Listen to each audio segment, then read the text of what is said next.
ओम देवी सिद्धिदात्री नमो नमः।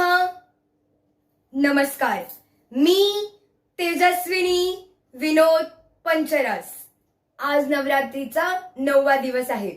आज आपण देवी सिद्धिदात्री हिचे पूजन करतो।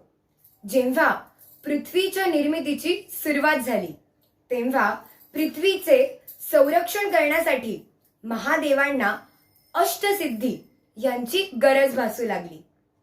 म्हणून त्यांनी माता पार्वतीचे कठोर तप केले।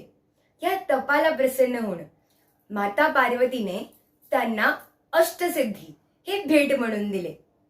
या अष्टसिद्धींमुळे आपल्याला शिव आणि शक्ती यांचे एकत्रित रूप पाहायला मिळते, जे म्हणजे अर्धनारेश्वर। या दोघांच्या शक्तीमुळे धर्तीवरच्या संपूर्ण भक्तांना सिद्धीची प्राप्तता होते।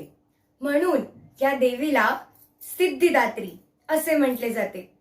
सिद्धिदात्री देवीच्या हातात गदा, चक्र, शंख आणि कमळ आहे।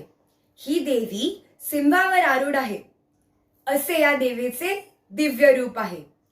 योगशास्त्रानुसार ही देवी सहस्त्रार चक्राचे प्रतिनिधित्व करते, जे मनःशांती आणि धार्मिक उन्नतीची प्राप्तता करून देते। धन्यवाद।